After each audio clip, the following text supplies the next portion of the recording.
I refuse to apologize for pointing out the obvious. I refuse to apologize to anyone why I keep bringing this subject up, because I think in fact, I'm worried, in fact, I know we're going to forget about it in 2 days. It's Lionel's 3-day rule. A story's only good for 3 days. We can't let this go by. We can't let this obvious obvious story go by. We have to absolutely, positively make sure you understand what's going on. Iryna Zarutska cannot die in vain. This is not about a Ukrainian. It's about a white woman, a blonde-haired, blue-eyed white woman killed by this animal.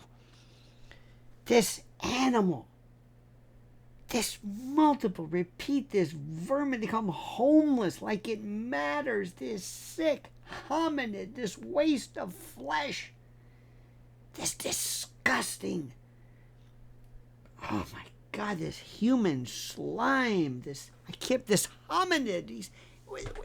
We supposedly share DNA with him. Let me calm down for 1 second. Let me go to something equally as problematic. I want to talk to you about a very serious problem. This is our sponsor, and the link is provided right in the description section. Look, you can sense what's happening right now. I mean this everywhere. The cracks are showing. Shelves won't always be full, my friends. Trucks aren't always going to run, and systems we rely on right now can fail overnight.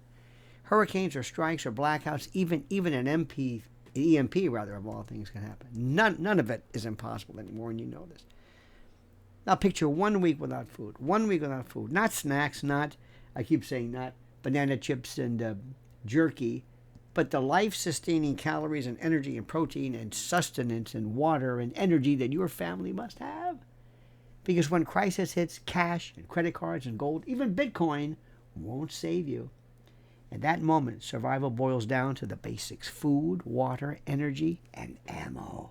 Oh, yes. It's primal, primeval, primordial. It's basic.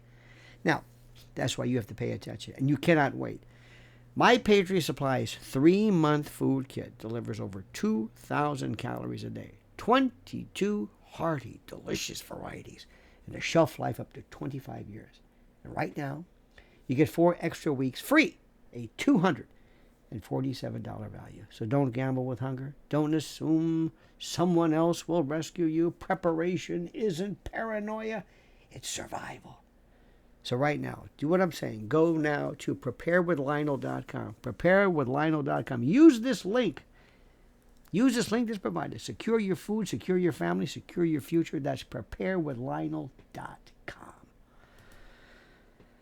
Now listen, let me tell you the bad news. Let me tell you the obvious news, the good news, the news as to truth, the news why you're tuning in. You see, the media, these rat bastards, the media think you're blind. They think you're blind, you're stupid, you don't know what's going on, but you're not. You're anything that you're not, and you can feel it every time a story breaks. And somehow the facts that matter most never seem to make it into the headlines. You ever notice that? That is the names are buried, the records are hidden, and the identities somehow they're erased, left out, overlooked, expurgated, Bowdlerized, emended. And always for the same reason. Always for the same reason. Because the truth would blow apart the carefully constructed narrative. Oh, yeah. The narrative you've been sold for years. The narrative they've been selling you for years. And it happened again with Iryna Zarutska, a Ukrainian refugee, a young girl, innocent, doing nothing. A white young girl. Blonde-haired, blue-eyed, prototypical. What did they used to say? Lily white in the days of the 60s? Let's be honest. Because the appellation, the demographic of black and African American and person of color is used without any hesitation. But white, ooh, say it. She was white.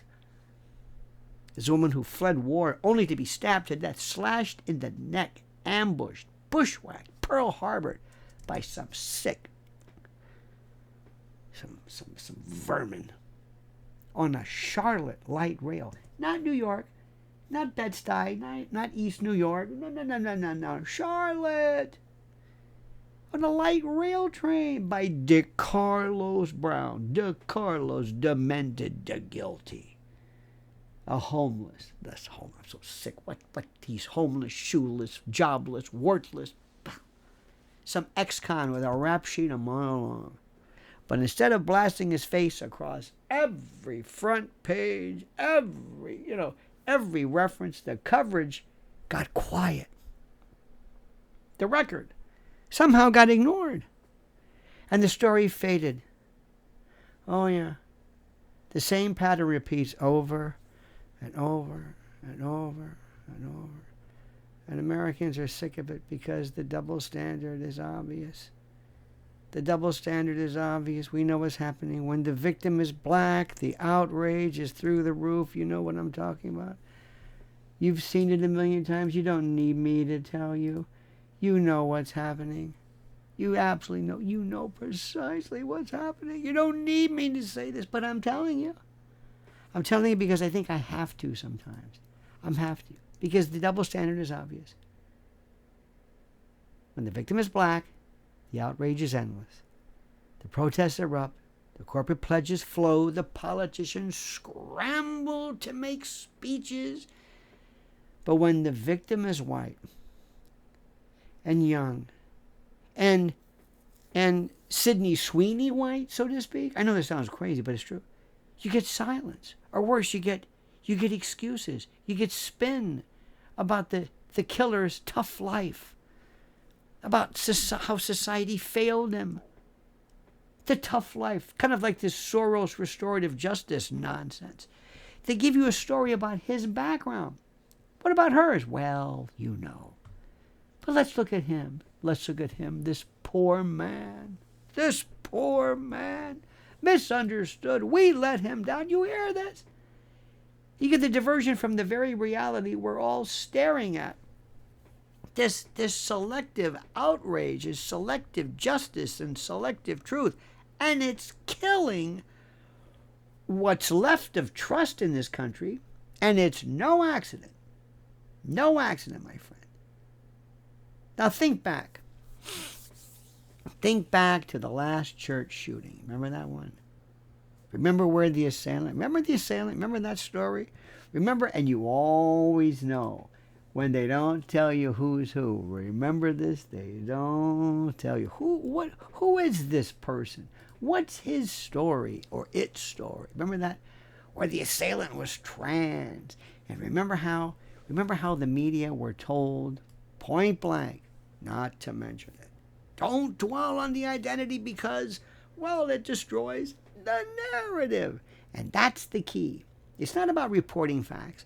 It's about protecting a script they've written, a script where white victims vanish into footnotes.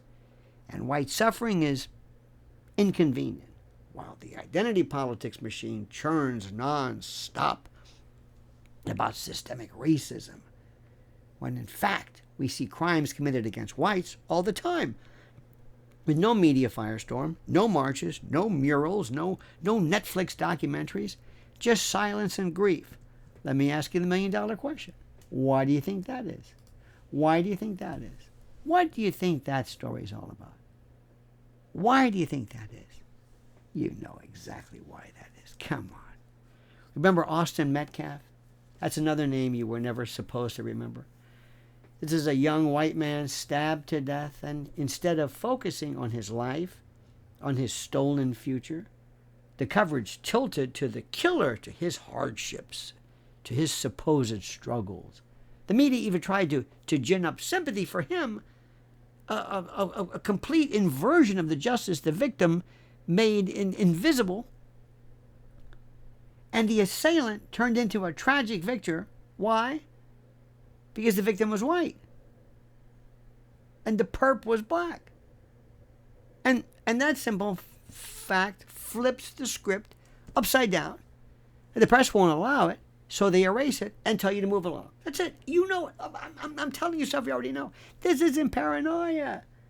This is not theory. This is beyond obvious, beyond axiomatic. It happens too often to be coincidence. It's intentional. It's engineered. And it's corrosive when killers like Decarlos, the guilty, are framed as troubled men, failed by society, homeless. He's homeless. Well, what do you want? Have you ever heard about a white homeless killer? Well, that's different. That's different. While the woman he butchered is treated like a side note, the message is loud and clear. Some lives count for headlines and others don't.